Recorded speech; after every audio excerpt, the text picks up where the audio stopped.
And welcome to Weather and Ag in Focus on this Wednesday, November 19th. And we've got temperatures outside in the 40s. Above normal temperatures continue. We've had a few light rain showers come through the area, and currently on radar, there's really not a whole lot to talk about. There's a few light rain showers in the far northern valley, let's say from Grand Forks up through Grafton and then into northwestern Minnesota, areas around Thief River getting some light showers. A few light showers east of the valley from DL up through about Noman. All of that moving east-northeastward. So here in the FM area, outside of maybe a few pockets of drizzle, most of the rain is out of the area. But the far northern valley and northwest Minnesota still going to see a little bit of light rain as we head into the evening hours, and then all of that will clear out as we head into the overnight. I'm Chief Meteorologist Dean Wysocki, along with our Ag Director, Bridgette Readel, who is on the road again. Where are you at today there, Bridgette? Currently parked, let's see, by a highway near a cornfield. I know that narrows it right down for everybody, doesn't it? Here in North Dakota, it's easy to find me. Sure. Just how it works. So no, weather across the state's been pretty gray. In fact, this morning I woke at around 6 to some what sounded like heavy rainfall, but I don't think it was very much. Like the quarter-inch puddles weren't full on the driveway, if that makes any sense. So wasn't a lot, and like you said, probably mostly moved out of the area at this point. Just some low-hanging clouds. Yeah, that's about it. It should be a pretty quiet rest of the afternoon, and then as we head into tonight, we're looking at pretty quiet conditions as well. Clouds will hang tight tonight as we drop off into the mid-30s, and then as we head into your Thursday, we're looking at increasing sunshine throughout the day with highs once again into the mid-40s. More sunshine, light winds on Friday with low to mid-40s. The weekend, dig this. Partly cloudy to mostly sunny. Highs both Saturday and Sunday right around 50 degrees. Unbelievably nice weekend. A good weekend to tidy up, get those fall chores done if you haven't gotten those done outside. A great weekend to get that done, and be ready for winter because it does arrive next week. There's two parts of this. One, the cold, and two, the snow. And one thing we know for sure is we're going to turn much colder. That's a given as we head into starting Tuesday of next week. Now, the question mark on snow, it looks like we'll have a very minor snow event. It looks like Tuesday night into Wednesday morning, which could give us a little dusting of snow along with a lot of wind. We're looking at strong northwest winds Tuesday night into Wednesday as that cold air dumps into the area from Canada. And then we'll be keeping a very close eye on after Thanksgiving. Thanksgiving weekend, there looks to be, we're getting increasing signals of a storm system that's going to be coming through the northern and central plains. So this will cover areas of North, South Dakota, central, southern Minnesota, Nebraska, Iowa. So if you have any travel plans in the northern or central plains after Thanksgiving, please keep up to date on the forecast. This isn't set in stone in terms of the snow as it being a big storm, but the potential is there. So again, any travel after Thanksgiving, please keep up to date on the forecast as Mother Nature might throw a monkey wrench into some travel plans for some. And we don't know exactly where that storm will track. I mean, so for instance, I am anticipating a trip right after Thanksgiving down into western South Dakota. That we don't know if that's going to be a problem or not. But since I'm going there, it probably will be. I was just going to say, I would, if I was a betting person, I would lay money that western South Dakota will now get hit as long as you're going down there. That's usually how it works out. They're going to be just tickled to see me arrive. I'm sure lucky they guys, will. Lucky.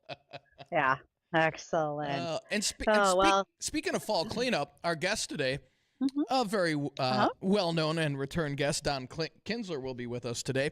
So if you have any questions for Don, maybe about fall cleanup or stuff you should be doing before the winter weather hits, 701-293-9000, feel free to call in with your questions for Don. He'll be with us here after 1:15, and I'm sure he'll have a lot of questions asked, and, well, Don always has the right answers, that's for sure.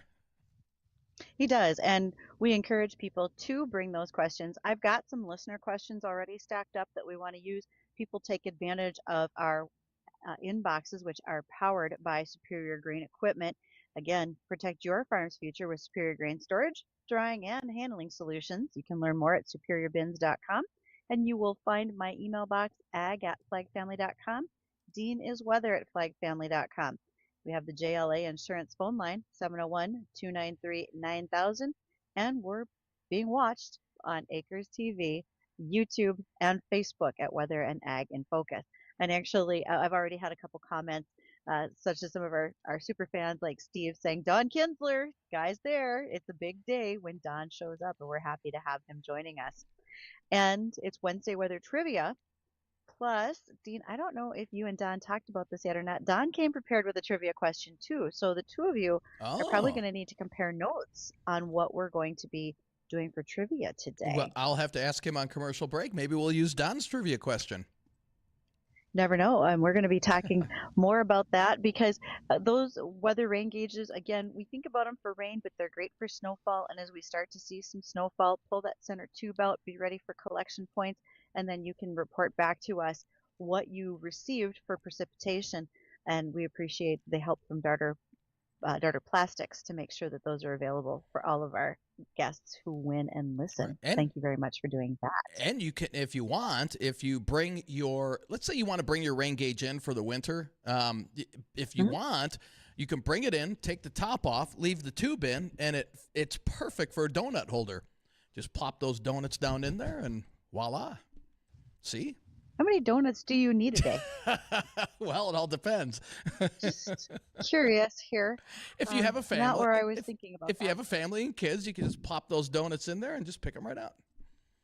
See? Well, you know what? After you get messy from the frosting and or sugar on the donuts, you can take that up with the Coral Laundromat because they're over there at 3620 Veterans Boulevard. They can get that washed right up for you. And I don't know, I have some stuff from last year I didn't get washed that I'm going to need to drop off for them. And I can do that, or I can just go there and get my laundry done. One way or the other. They make it pretty cozy. They have fireplaces. Wonder if they'll notice if I just hang up a clothesline and start drying things right there in front of the fireplace. Help yourself, they'd say. Right. Nobody else is worried about what you're up to today, lady, so help yourself. As we think about going into the 2026 season, job market is on our minds as well as what's happening in the field. And right now, a study has recently been released from Purdue University talking about the fact that there's still a positive job market in agriculture. That new study talks about more than 100,000 job openings in their forecast for the next graduation group that's coming out of colleges, not only 4-year schools, but 2 years as well. Some of the areas in which they're calling them job clusters include business and management like finance, risk management, supply chain, e-commerce. We know that there's quite a few lenders who are in ag lending for a number of years, some of them in decades, and they might be retiring soon. So we're looking to backfill some of those positions. Additionally, science and engineering, which includes agronomy, plant and animal sciences, as well as ag engineering. So perhaps you want to be working on new equipment. They're looking to fill opportunities and openings as well. Food and biomaterials. So we're talking precision ag, bioenergy, and so much more. That's a growing need as well. And lastly, education and communication. We are short ag teachers across the United States. And if you have a student in college or looking to be going, consider a future in education, particularly ag education. We also need policy specialists and data analysts. So even though we read continuously how AI is going to replace so many people's jobs, I don't think it's quite there yet. We still have the opportunity for employment, and we don't want to shirk that possibility because ag is a great place to work. Well, we have a moment to catch up to the American Ag Network, hear our livestock report. But more importantly, when we come back, Don Kinzler will be here. We have a number of topics to talk about. And if you have some, again, reach us on the JLA insurance phone line, 701-293-9000. We'll be back with Don and probably some trivia.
It's been a great fall. A lot of work has gotten done, but have you had time to go do the fence check assessment at techsupportfarm.com to find out if your cybersecurity is up to speed? Do that today. Again, that's the fence check assessment with techsupportfarm.com. I think we have our caller back that we had accidentally dropped. Addison, is Tom there for us? Yeah, Tom's on line one. Tom, you got a question for me and Bridgette? Yeah, sure do on the weather. So once we collect the snow, and I've collected the snow before in the main tube. For us weather nerds out here, what would be the best way of melting that snow down to see the water content for the small tube, so we could record that? Bring it inside. That's the easiest way. And that would just let it melt from the air inside. Correct. Yep. That's the easiest way. That's what I thought. Yeah, that's what I thought, because otherwise you'd lose. Otherwise, if you heated it or something, you'd lose the amount of moisture. Okay, that's fine. Yeah. Okay, that was all I had. Yeah, other than the great thing for using it for donuts, I thought that was great. Well, see, it's multi usable for many different things, Tom. You probably could use the cap on the top to cut out the donut to begin with. Hey, the see, Tom's thinking, Bridgette. See. This is great. We can market this for many things. That's a supersized donut, guys. That is a big donut, no doubt, no doubt. Hey, Tom, thank you so much, man. Have a great day. Yep. Oh, man. Well, we want to welcome Don Kinzler to our show again. Don, welcome back. Oh, good afternoon. Thanks for inviting me back again. Great. It's great to be here. Yeah, and I was just talking with Don, Bridgette, off air. I said, okay, is there a slow time of the year for you, and would this be it? And Don's answer was, no, it's not. It's really not. I shift gears. I shift gears away from answering many we because, there's less yard and garden kind of issues and concerns this time of year. But I shift gears. We have an all-day gardening event in Fargo, April 18th, and so I'm busy getting speakers and a keynote and all the program things lined up for that. And also I do a webinar series in January, and of course I'll be getting some information out on all that. And each year I do an online webinar with different topics, so I need to prepare all those. And so lots of different things. There's end-of-year reporting. And so even though it switches gears, it's actually a fairly busy time. And, of course, the garden column for the Forum newspapers, that continues year-round. And so, shifts gears, but no less busy. And that's always good. Tell you what, I just wrote down April 18th, the January webinar series. So as those things come up, Don, don't forget to email me. I like to share them on air and then put them on my own calendar. So you never know when I might need to follow along. Yep, I'll do it. Well, speaking of those questions that you get, this is a carryover from a message I was receiving during the last time you joined us. We'd missed the opportunity to answer it, but a listener had been planning to plant a couple of apple trees, wanted to know how close together they should be in his yard or close to a neighbor's tree, and any suggested varieties for apple trees that will do well here in this area, Don. And, of course, apple trees are just wonderful. They do so well in our area. Apple trees are just absolutely awesome. We all should have at least one of them. And when I mention at least one, the nice thing about in town is even if your yard only has room for one apple tree, if your neighbor has one, they will do the cross-pollination, because for apples to bear fruit, you need two different named varieties. Not two Honeycrisp, not two Haralson, but it needs to be a different named varieties for pollination, meaning that, and usually 100 feet is considered kind of the maximum. Now, bees can fly greater distance than that, but for practical pollination, most fruit tree researchers indicate that another apple tree of a different variety should be within about 100 feet. So if neighbors have apple trees, if one's going to plant one, maybe the neighbor can plant a different one and then kind of share the apples. And flowering crab apples work beautifully as pollinators, and there are lots of them in our communities. So even if a person only has room for one apple tree in town, there's chances are pretty great that it will get pollinated. On a farmstead that's kind of out away from other farmsteads, then one apple tree might not bear. So in that case, you'd want to plant 2. So I think the caller that indicated that he and his neighbor might both plant an apple tree, plenty close enough, and just make sure that you're doing 2 different named varieties to be sure. And so that leads us to, what are some good varieties? Well, I always suggest visiting the locally owned garden centers because they're going to have apple trees that are adapted to our area. Gosh, and there's good choices. Now, no garden center is going to have the whole list, but you see, I even brought notes today for us. Yeah, so that just shows that just shows how serious I take being on with you folks. So a quick rundown of the list. Okay, this is kind of in order of ripening date. Okay, because some apple varieties ripen in August.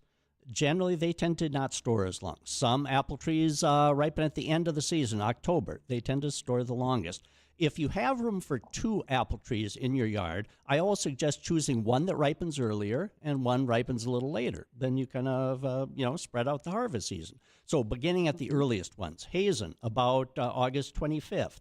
Then State Fair, about August 30th. By the way, at the end of all this, I'm going to give my email address. If somebody wants the list, just email me and I'll give you the whole list. It also indicates how long they will store for you. Okay, Kinder Crisp, wonderful apple. Zestar, that's very popular, sold at garden centers and not hard to find.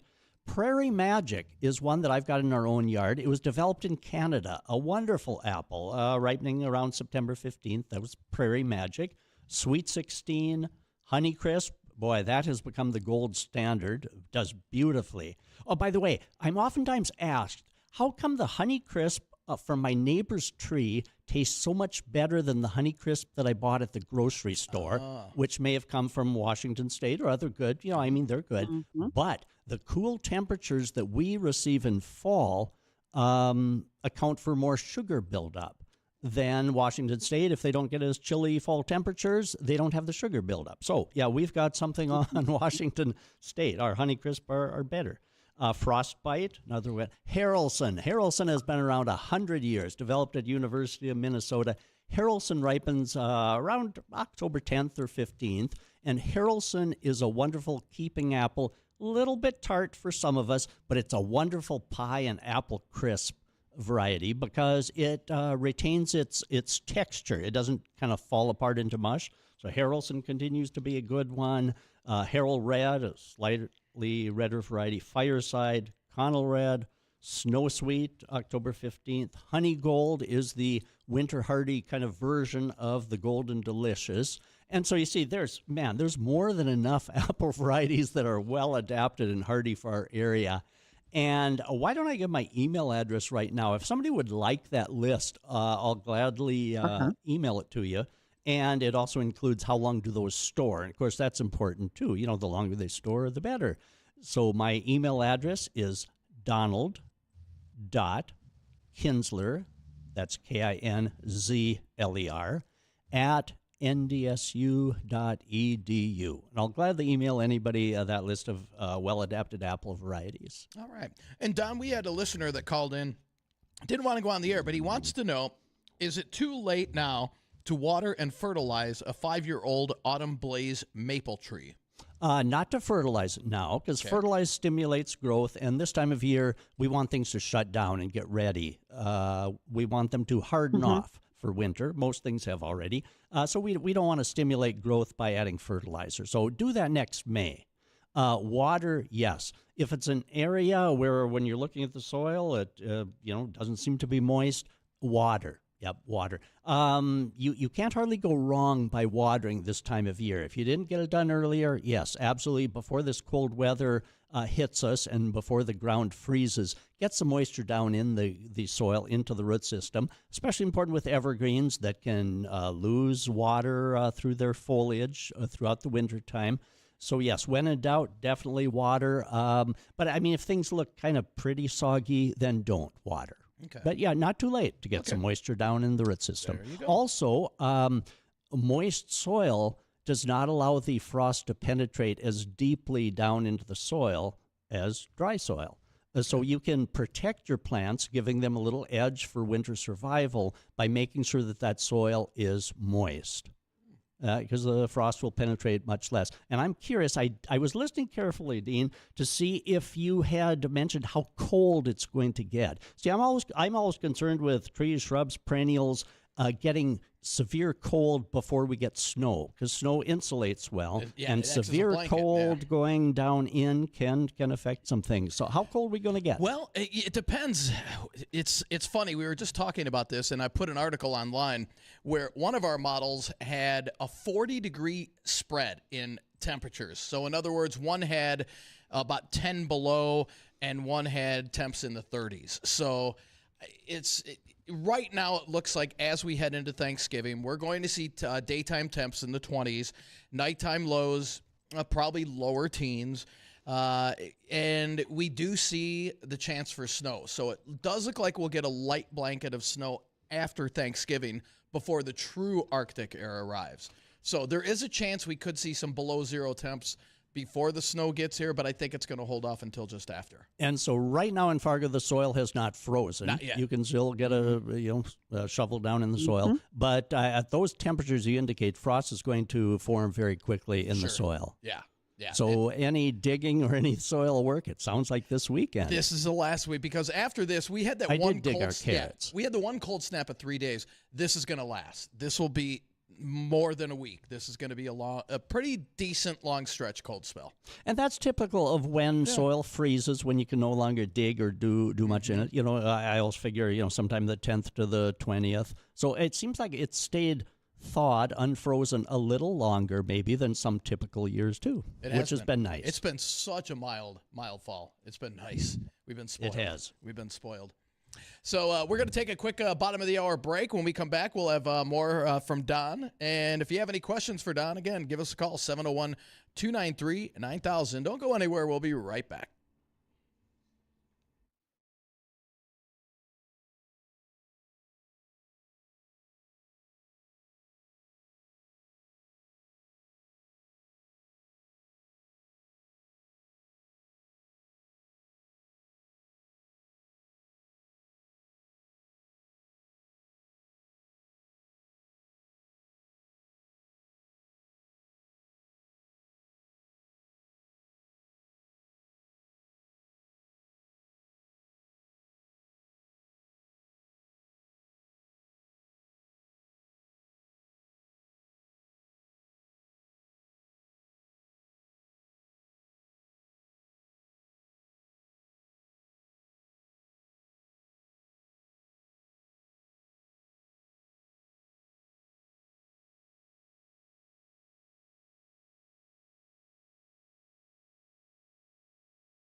And welcome back. Thank you to those who.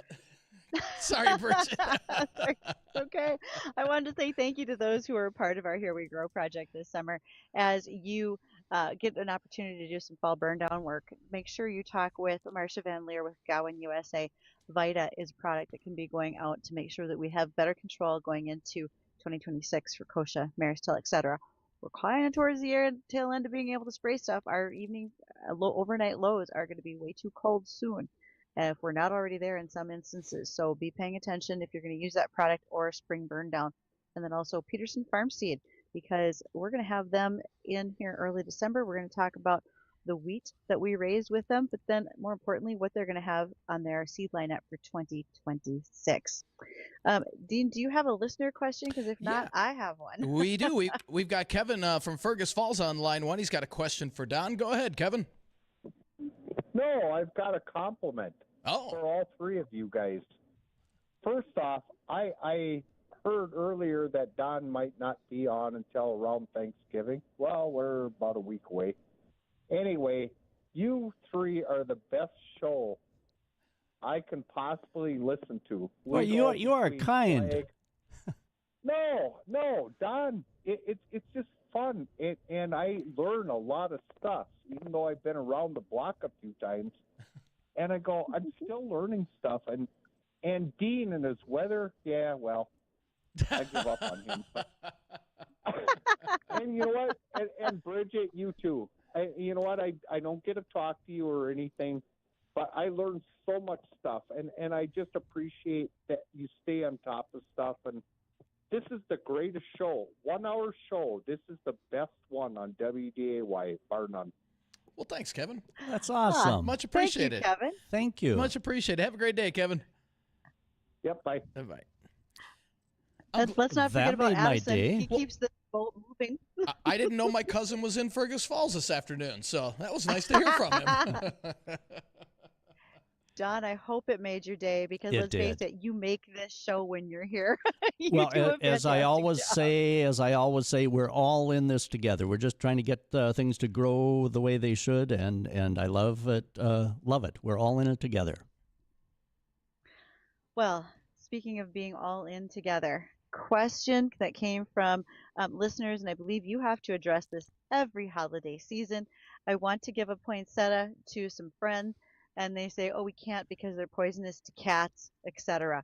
All right, what's the skinny here, Don? What can we be telling them? Yes, I love the topic because poinsettias, they're already in the stores, of course, and the rumor got started way back in 1919 that poinsettias were poisonous because in Hawaii, a child had eaten a poinsettia leaf, and that child died. It did die, but it was proven afterwards that the death was not caused by the poinsettia leaf. But as late as 1970, the Food and Drug Administration sent out a press release saying that poinsettias were toxic, poisonous, and one poinsettia leaf could kill a child. So that rumor persisted way into the 1970s. So Ohio State University decided to get to the bottom of this. So in 1971, they did a replicated study.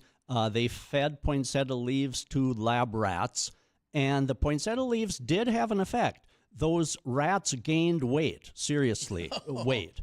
And so the point, okay, now that does not mean that we are to eat poinsettia leaves, because if you've ever taken a poinsettia leaf off, there's a milky sap, in there.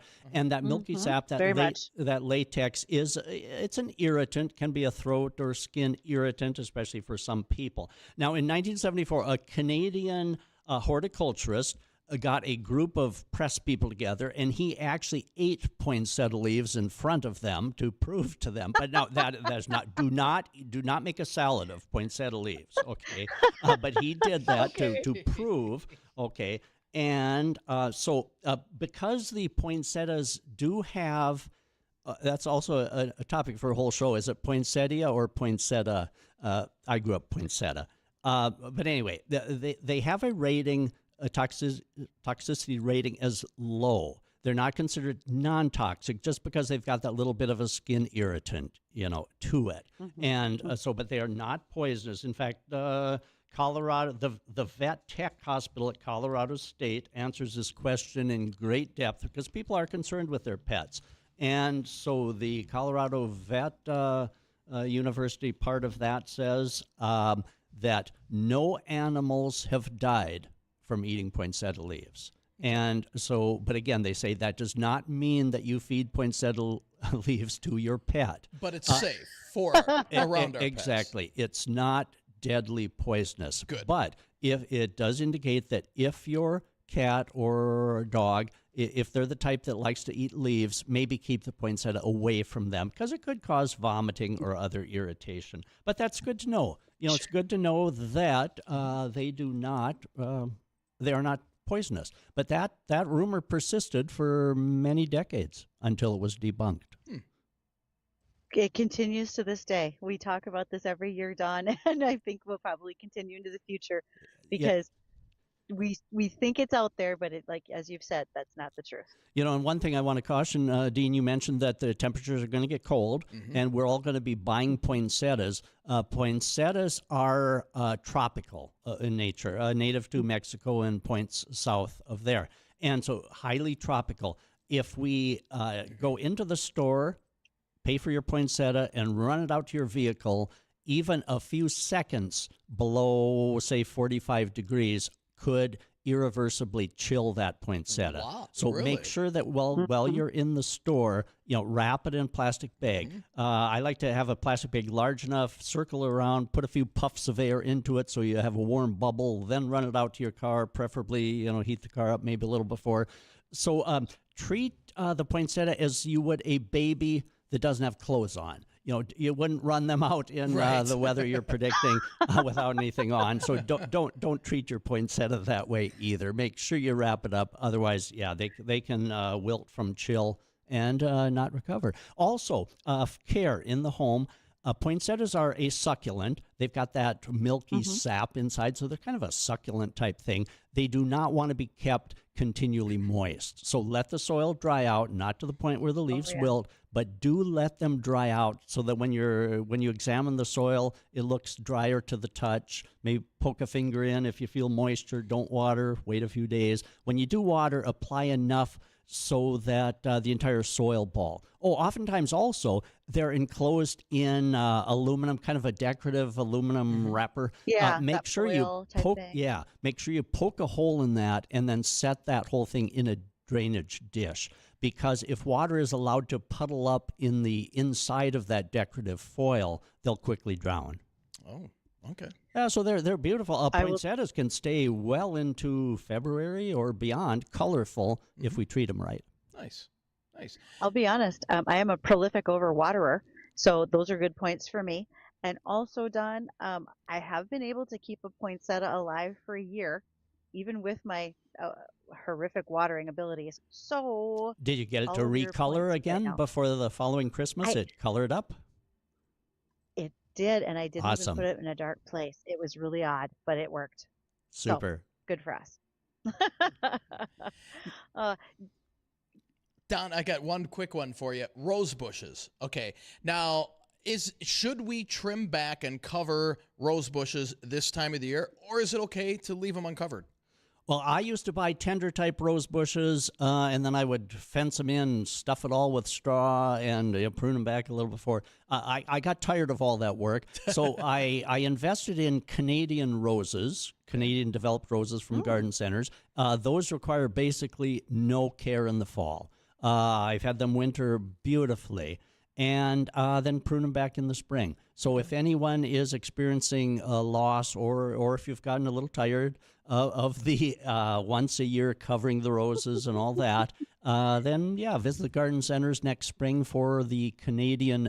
There's probably 20 varieties that were developed in Canada that have a much increased winter hardiness.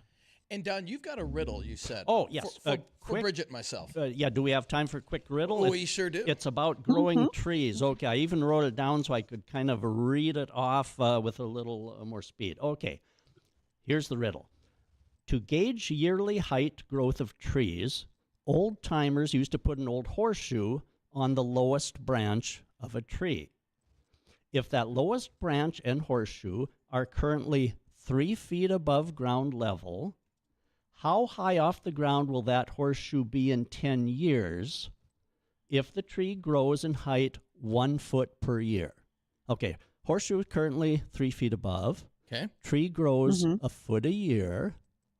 In 10 years, how high will that horseshoe be off the ground? 13 feet. No, it'll be, no, okay, this is, yeah, okay. It'll be on the ground because it won't be able to hold. Yeah. Okay, Bridgette? I think it'll hold it just fine, especially if it's that as that branch gets larger, thicker, Sure, and the branch will hold closer it. to the trunk. The branch will hold it. But I think we're missing something here. It's got to be 9. Okay. The answer is, okay, the horseshoe is placed at 3 feet on the branch, 3 feet above ground level. Okay. In 10 years, it's still going to be 3 feet above ground level. Because the trees grow from the top on up. They don't grow from the soil and push them on. Yeah, So in 10 years, yeah, that horseshoe isn't going to be way up in the tree. Old timers used to kind of fool people with that one. But yeah, the growth is at the tip of the tree on up, so that 3 foot horseshoe is going to remain at the 3 foot level. Here's me doing fun math, thing not We're agronomy. both trying to do math here. Kind of a fun little tidbit about how trees grow.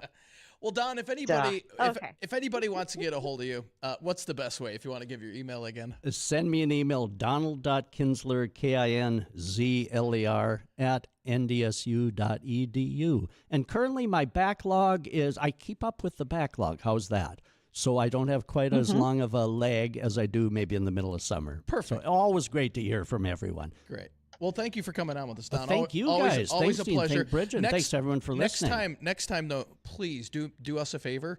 Bring some What, of those. clue you in ahead of time on the riddle? Or? No. Oh. Bring some of those aronia berries. Yes. The I'll do it, aronia the berry muffins. muffins. Knock it off. He doesn't have to bake for us. No, but they're so good. They're so good. They are. And I have aronia berries in the freezer, so I can do that. And we could give those away for weather trivia. We could give away some of the aronia berries. See? Now we're talking. So you've got me delivering aronia berry muffins? I would do that. Right? I would do that to our wonderful listeners. Thank you so much, Don. Thank you, guys. Have a great Thanksgiving. You also. And when we come back, we will have our weather trivia question for you, so don't go anywhere. We'll be right back.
And welcome back to Weather and Ag in Focus, 1:54 in the afternoon. It's time for our Wednesday weather trivia for a chance to win a beautiful Darter plastic rain gauge. So today's trivia question, again, 701-293-9000 is the number to call if you have the answer for this. So the question is, what is a radiosonde and how big do they get?